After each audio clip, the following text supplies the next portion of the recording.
Another round or two of strong and severe thunderstorms may race across Kentucky. I'm Chief Meteorologist Chris Bailey tracking the threats just ahead. It's official. 7 UK players plan to declare for the NBA draft. You'll hear more on their decision to leave. Flooding causes a major setback for a baseball league. We'll show you the damage to their park and what it will take to clean it all up. Tracking, alerting, protecting. WKYT News starts now with First Alert Weather. Good afternoon to you. We just can't seem to shake the stormy weather this week. It's like a bad cold. It just sticks around. For a third day now, we're dealing with strong, potentially severe storms. The threat will stick with us through tonight. Chief Meteorologist Chris Bailey's tracking it all on this WKYT First Alert Severe Weather Day. Yeah, guys, so far so good for many of us across the area today. Now, the problem comes later tonight with a squall line of thunderstorms. We've got two problems. One, a saturated ground with the recent historical rains. Two, the potential for some of those storms tonight to become strong and severe. Flash flood watches out for the entire region through tomorrow morning. Severe thunderstorm watches out until 10 o'clock this evening for the areas that are shaded in the yellow. That includes parts of Lexington, north and northeast. But to be honest with you, the storms that prompted that are well off to the northeast of us now, all the way to Pittsburgh, Pennsylvania. We were on the southwestern edge of that, so I'm still surprised that watch is valid across parts of central Kentucky as of now, because there's nothing out there. And the storms to our west are actually heading to the north into the Covington, Cincinnati area. Areas that aren't under a severe thunderstorm watch are actually getting severe thunderstorms as of right now. Lexington, northeast across Interstate 64, nothing that is out there. A little spotty stuff, having a very difficult time in actually growing from shower into thunderstorm action. So maybe a drop or two around London and Corbin and points northeast. And again, these storms around Louisville packing some hail. Severe thunderstorm warnings are there, even though they don't have a watch, and we have a watch here, and we have nothing going on and probably not going to see a whole lot over the next few hours. That stuff's going to head towards Cincinnati and Covington. And Life First Alert Defender says to look toward your southwestern sky tonight for the potential for any storm that would impact your weather. That would be the direction it's coming from. Many of us wait until late tonight when this squall line of thunderstorms ahead of a cold front races on into central and eastern Kentucky. That arrives very late tonight. I'm talking after midnight into the wee hours of the morning, and fingers crossed it gets in here in weekend fashion. We'll update the hour-by-hour forecast that has the absolute latest data on the arrival and the intensity of this squall line when I come back in a little less than 15 minutes. Chris, thank you. We are tracking 2 breaking news alerts this afternoon. First, police are on the scene of a shooting right near downtown Paris. It happened just about an hour ago on Turner Street. At least one person was shot. There is a search now for a gunman. Our Monique Blair is live at the scene with the breaking details. Monique?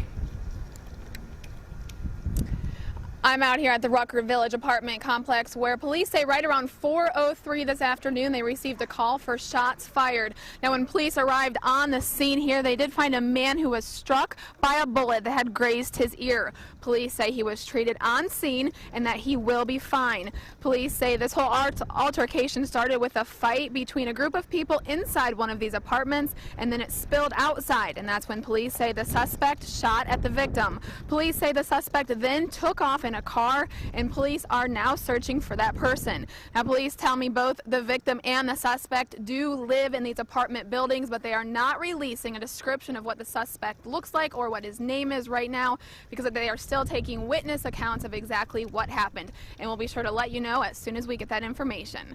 For now, I'm live in Paris. Monique Blair, WKYT.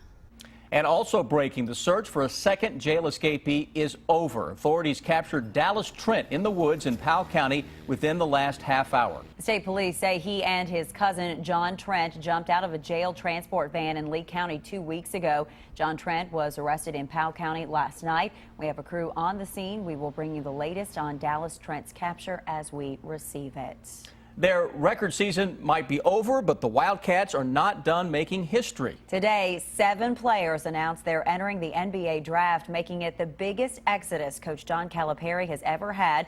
WKYT's Rob Bromley is live for us to tell us who's gone. Rob? 7 Wildcats declaring, and really that's about half of John Calipari's basketball team, and really it does not come as a big surprise. We knew before this season started that a number of players would likely be putting their name in for the draft, and we knew when the season ended in the Final Four last Saturday, could be as many as 7. It turns out to be 7.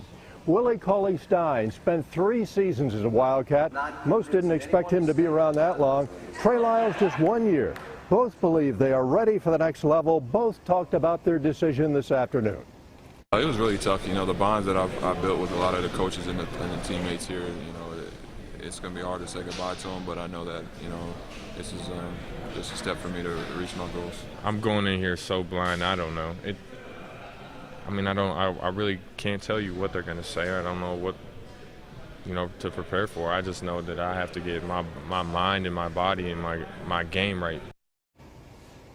The players can pull out and come back to UK, and Cal said their scholarships would be here 10 days before draft day. That is June 15th. 5 o'clock is the deadline on the 15th, and the draft then comes up on June the 25th. Much more coming up in sports a little before 6. We'll hear from Andrew Harrison. Also hear from Dakari Johnson, who was kind of on the fence over the last 24 hours or so. But for now, that's it from here just outside the Joe Kraft Center. Sam, Amber, back to you. Rob, thank you. If all 7 players get drafted, it would be a new record for the most players taken from one school in a single draft. Kentucky holds the current record with 6. A youth baseball league will have to delay its season for more than a month thanks to Friday's flooding. The rushing waters caused serious damage to Garrett Park in Paris, and now the league must get the baseball fields ready so that they can finally play ball. WKYT's Jordan Valline shows us the damage. Last Wednesday, the first baseball practice of the season was held here at Garrett Park in Paris. But now many of the baseball fields are underwater, and organizers say they have to start from scratch, move forward so that they can play by the middle of May. We got, I think, one good day of practice in. We got over 400 kids signed up to play baseball.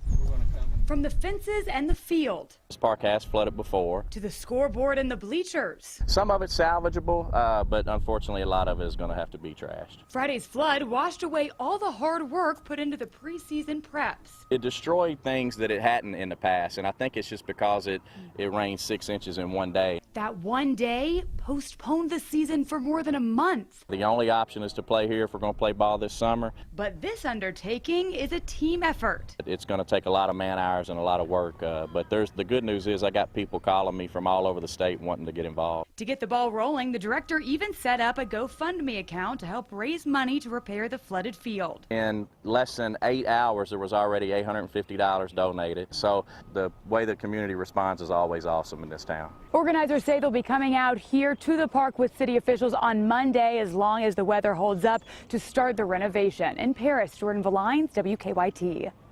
You can find a link to the Garrett Park Baseball GoFundMe account on WKYT.com. More flood relief came to Bourbon County in the form of pizza today. Hunt Brothers Pizza fed volunteers from Kentucky Baptist Disaster Relief who've been helping flood victims in Paris. The company also went door to door to give pizza to victims of Friday's flooding. It was an emotional, heartwarming experience because, they're so thankful. In all, Hunt Brothers brought out 36 pizzas in their pizza truck. Volunteers from their offices in Lexington helped with the efforts. Parts of the Midwest are recovering from tornadoes. Touchdowns were reported in Missouri, Kansas, and Oklahoma. The storms also triggered flash flooding and hail as big as softballs in some places.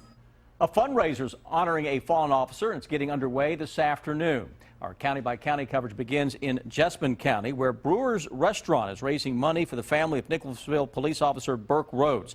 The officer died in a car crash while on duty last month. He left behind a wife and 3 children. The fundraiser lasts until 8 o'clock tonight.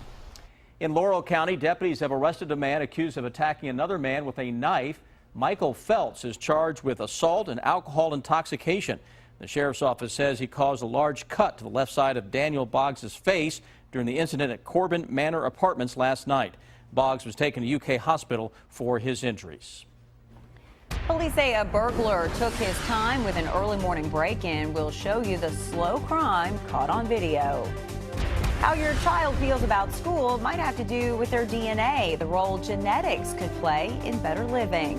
And police continue to investigate a body found in a central Kentucky creek. We'll tell you if they have any new leads on who it might be on WKYT News at 5:30.